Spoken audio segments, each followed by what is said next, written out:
Keep it together, Amy. Keep it together. You do this. It can't be that bad. It can't be that bad. Oh, I'm coming. I'm done here. I fulfilled my purpose. I need to see no more shit down here.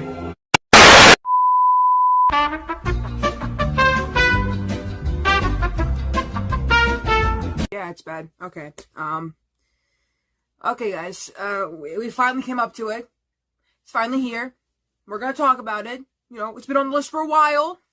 No point in avoiding it now. You see, as a society, we always ask ourselves certain questions. Why is the sky blue? Why is grass green and also brown sometimes? Why did my dog dookie out a tennis ball? All kinds of stuff. But what we should really ask ourselves is what would happen if we combine the Monkees with Scooby-Doo? Immediately, you're going to tell me that, Amy, there is such a cartoon like this. Butch Cassidy and the Sundance Kids, and I would agree with you. We could even add Josie and the Pussycats to that mix. However, what would happen if we messed it up somehow? You know what I mean? If we messed it up somehow. Previously on this channel, we talked about the Hardy Boys and the Nancy Drew Mysteries show. The show that was originally about Nancy Drew and the Hardy Boys before shifting into being just about the Hardy Boys before it got canceled. I'm 100% sure I briefly mentioned that I'd be talking about some Hardy Boys, like other Hardy Boys stuff. Well, here it is. Oh boy, here come the Hardys. In case you guys never grew up with the Hardy Boys books, the Hardy Boys are about brothers Frank and Joe Hardy, who are fictional characters who appear in a series of mystery novels for young readers. The series revolves around the teenager amateur sleuths, solving cases that often stumped their adult counterparts. The characters were created by Edward Straightmayer, the founder of book packaging firm Straightmayer Syndicate, and the books are written by several ghostwriters, most notably Leslie McFarlane, under the collective pseudonym Franklin W. Dixon. Oh boy, we're having a party. Life's full of mysteries, but that makes it better. I would do like another recap thingy, like, oh, Scooby-Doo's this, the Monkees are that, but you guys know Scooby-Doo and the Monkees, so we're gonna move on to the voice actors. Now, I know what you're thinking, Amy, in all of your videos, you have never mentioned voice actors in the cartoon videos you make. Typically, sometimes you do, and to that I say, you are right. However, this is really bad this time. In my Beatles cartoon video, I mentioned that the Beatles are only voiced by two people. One person does John and Paul, and the other one does George and Ringo. In this cartoon, we have three people. That's fine, except that three people basically voice all the characters! Byron Kane voices Joe Hardy and Fenton Hardy, Dallas McKennon voices Frank Hardy, Chubby Morton, and Pete Jones, and Jane Webb voices Wanda K. Breckenridge and Gertrude Hardy. Why are we still here just to suffer? So come join the Hardys, we'll solve them together. Oh boy! Two 12-minute mysteries based on the original book stories made up one 24-minute television show. The 1969 to 1970 episodes were repeated for a second year in 1970 to 1971. Two live-action songs were inserted in the middle of the mysteries and also used for the main and end titles, performed by a group calling themselves the Hardy Boys. These songs were sold at stores on records and audio tapes under the album titles Here Come the Hardy Boys and Wheels. Both albums have since been released on streaming platforms in 2011 and 2021, respectively by Sony Music. As of March of 2021, ownership of the rights to the series is currently unknown.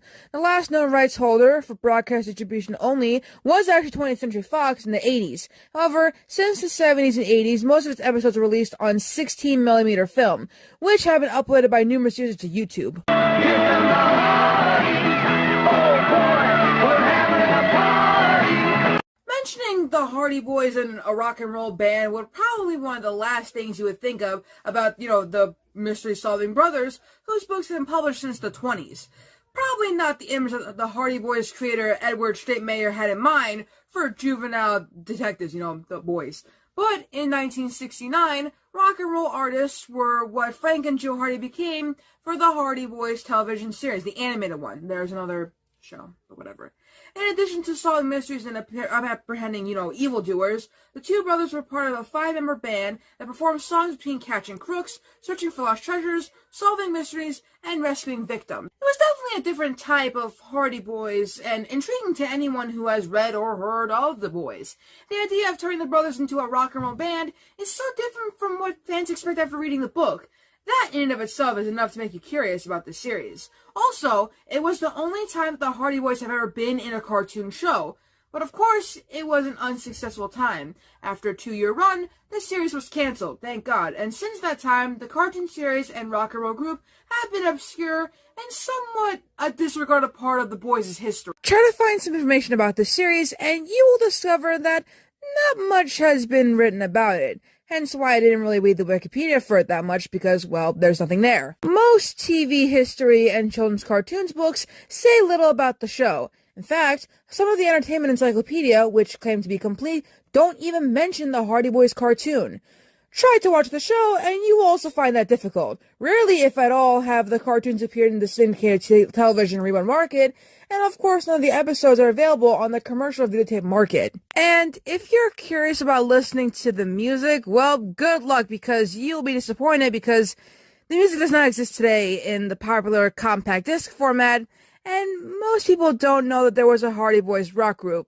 You see, one might assume that you are referring to the, Sean Cassidy show that I talked about in the 70s, because Cassidy became a teen idol and had a few hit songs, because all Cassidys do, and many may think that this is the Hardy Boys music that you are referencing. But the Hardy Boys rock and roll band was actually long before Sean Cassidy played Joe Hardy. The Hardy Boys animated series premiered on September 6, 1969, on ABC TV's Saturday morning cartoon lineup, and although it aired for 2 years, only 1 season's worth of episodes were made. According to the most television history books, the last episode aired on September 4th, 1971, and the series was made by Filmation, which throughout the years contributed many cartoon shows to the Saturday morning television, like Superman, Fat Albert, Flash Gordon, Star Trek, Black Star, and The Archie Show. In fact, The Archie Show was one of Filmation's biggest successes, which may have been the reason the company turned the Hardy Boys into a rock and roll group. I mean, either that and the Monkees were the Monkees, I don't know. We could just say it how it is, dude! Anyways, according to Michael Swangan and Daryl McNeil's book, Animation by Filmation, it was the success of the Archie Show which probably brought about the Hardy Boys series. In the 1968 Archie's cartoon series, which was based on the popular comic books, premiered. This cartoon featured not only the regular comic book characters, but also a rock group called the Archies. Both the show and the rock group were popular, and Filmation may have been trying for similar success with another children's popular, series, which hence the Hardy Boys. And so, a year later, that attempt appeared. The Hardy Boys and the Archie Show were similar in that both were based on the popular juvenile fictional characters, and both had a rock group to go along with the show, and both had the same actors performing the same characters. Funnily enough, Dallas McKennon and Jane Webb did many of the animated character voices on both shows. But there's actually a difference from the Hardy Boys and the Archie Show. While the Archie Show emphasized comedy, the Hardy Boys was a mystery and adventure show. In fact, according to Swagan and McNeil's book, it was the first animated mystery adventure series ever for Saturday morning television. Another difference is that in the Hardy Boys show, you saw the real-life rock and roll band performers. But this was never done on the Archie Show. The Archie's rock group was always officially appearing in animated form. The real performers were only heard, not seen. With the Hardy Boys series, these were 2 distinguishable sets of Hardy Boys. The cartoon and the characters and the rock and roll band, you know what I mean? All that stuff. But the Archie Show was always a faithful adaptation of the popular comic books. And overall, the characters looked and acted the same as they did in the comics. But when the fans of the Hardy Boys books first saw the Hardy Boys cartoon, they were probably surprised or even shocked. Frank and Joe had long hair and wore brightly colored mod painting clothing, including bell-bottom pants and high-heel boots, which were popular at the time. So, Joe even wore a knotted scarf around his neck. Quite a different look from the plain, clean-cut portrayal that was always described in the book. I should point out that this show came around the same time as Scooby-Doo. So, Fred rocked the trip better than Joe Hardy. Also, the Monkees ended in 1968. just to give context. So one could argue that Monkey Mania probably maybe had something to do with it. I always just like to think that. But let's get into the characters. Similarly dressed were 3 other characters to complete the band. Red-haired and plump chubby Morton was a variation of longtime friend and fellow adventurer in the books, Chet Morton. You know what? There you go. And 2 new characters were Wanda K. Breckenridge and Pete Jones. Wanda K. was the only female in the band, and was a blonde-haired beauty whose character may have been inspired by Frank's blonde-haired girlfriend in the books, Callie Shaw. And Pete was an African-American and a character created solely for the cartoon.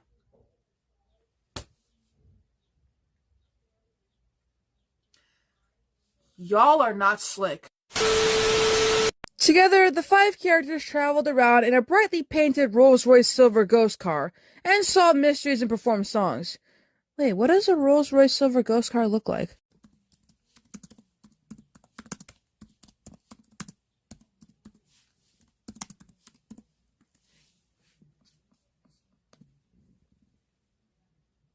Oh. That's the car? That's the car. Okay. Ignore the modern version. This is the car. Not gonna lie to you guys, this car looks like a piece of shit. Anyways, each half-hour cartoon show was divided into 2 mysteries/adventures.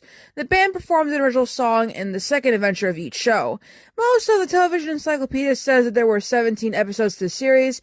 However, getting a total count is difficult as the episodes were entitled, but many fans think that there were more than 17 shows. What is undisputed about the episodes is that Filmation used the books for the cartoon story ideas and plots. You see, every episode was based somewhat on one of the Hardy Boys books. How much of the books that were actually used in the cartoon episodes varied. Often, the cartoon episodes are different from the books. However, certain story elements made the episodes easily recognizable as having come from a particular Hardy Boys adventure. The cartoon version of the Hardy Boys issue number 36, The Secrets of Pirate Hill, has a clue hidden in the pirate's sword handle, an old hidden cannon being the key to finding the treasure, the location of the treasure being revealed by firing the cannon, and the resulting repercussion of the cannon blast knocking out the criminals. All these elements and scenes from the book. And in other cases, the cartoons appear to have only used the title of the Hardy Boys book as an idea for the story. For example, the episode that was based on Hardy Boys issue number 26, The Phantom Freighter, simply has some freighters in the story. But otherwise, the cartoon is unrecognizable from the book. And often there are certain scenes in the cartoon that make you wonder if the people working on the series even, read any of the books at all. Joe Hardy had brown hair in the series instead of the blonde hair that he always had in the books. And in one episode, Iola Morton is referred to as Frank's girlfriend. But Iola was Joe's girlfriend in the books. And besides being the only animated version of the Hardy Boys, according to Swagan and McNeil's book, the series made history with several elements. What kind of history?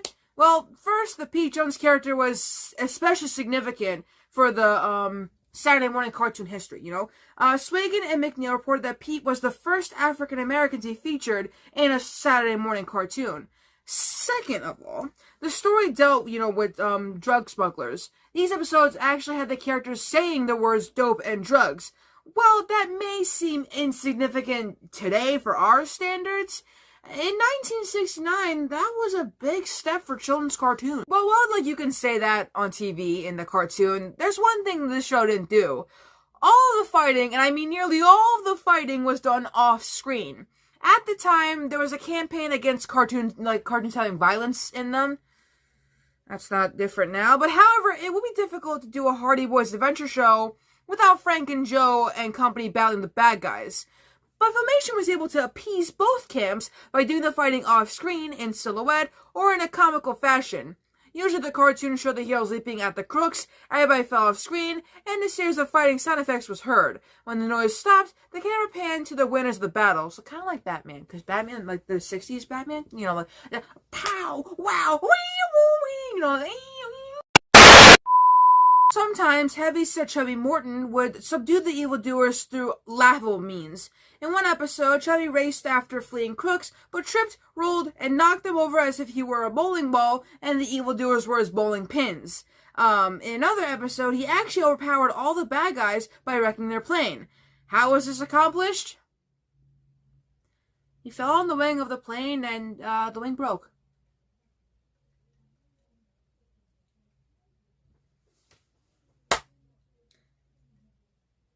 We're on thin ice again, boys. You are on thin ice.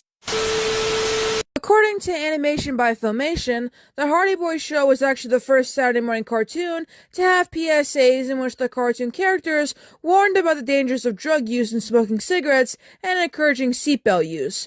One of the authors includes a personal note about these PSAs. As a youngster, I vividly remember Pete's admonishment against smoking, it being the first time a black cartoon character spoke to me about the perils of smoking, so I credit the show for my not smoking now. Other than that, though, the cartoon wasn't really memorable and probably didn't win any animation awards.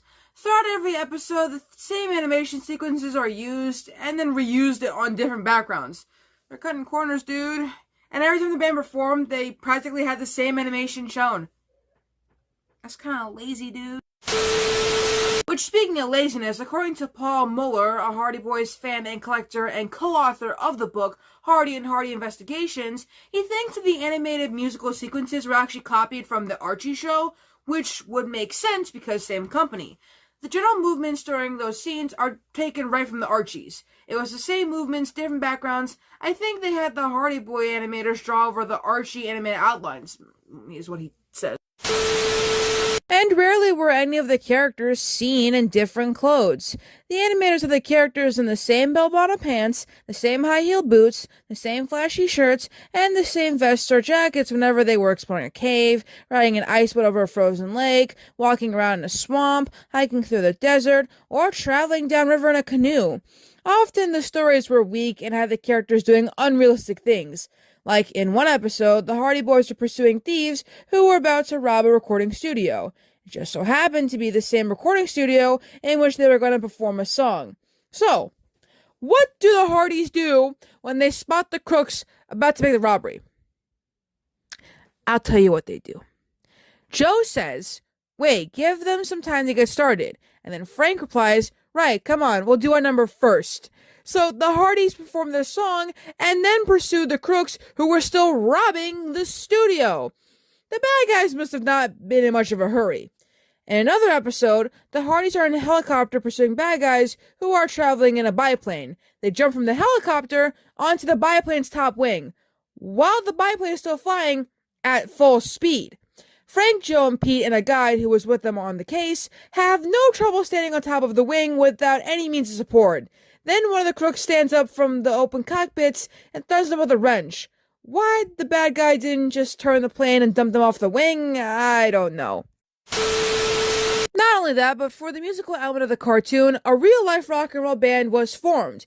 Each band member resembled one of the cartoon characters and was often identified as that character instead of using their real names. In 1969, I remember seeing the real band for the first time while watching an ABC TV primetime special for a new cartoon season. Basically, this special TV show promoted the new cartoons with a framing device from the characters for the Ghost and Mr. Muir sitcom. The framing device storyline indeed included situations in which previews of the new cartoons were shown. With the Hardy Boys preview, there was a surprise. When their clip ended, the special switched back to the Ghost and Mr. Muir characters, or Mrs. Muir. I read it wrong, I'm sorry, I misgendered the character. Mrs. Muir's children were playing a game with Claymore, played by Charles Nelson Riley, while they watched the Hardy Boys preview. Claymore cheated, was caught, and all of a sudden, the ghost, Captain Daniel Craig, played by Edward Mulhare, appeared on the TV screen and ordered Claymore to stop cheating, after which the children begged the captain to bring back the Hardy Boys.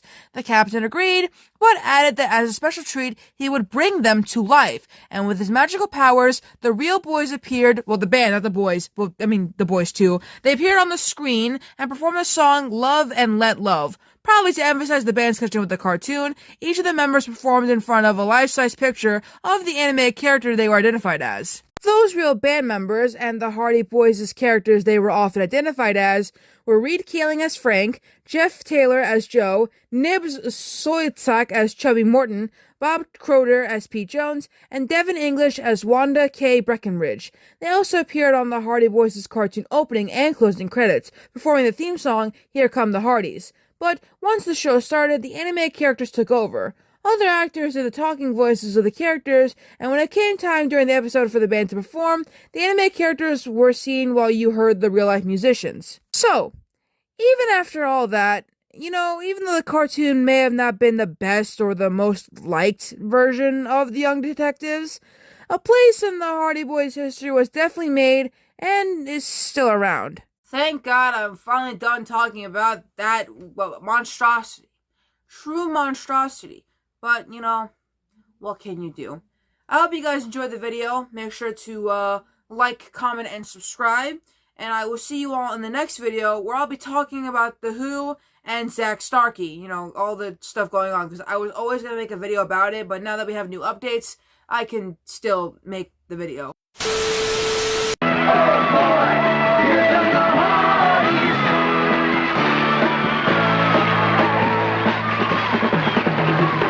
Hello, hey, hi, how are you now? We've got so much to do now. A world of adventure is waiting for you here. When we start the action, we're sure that you'll stay near. Oh boy.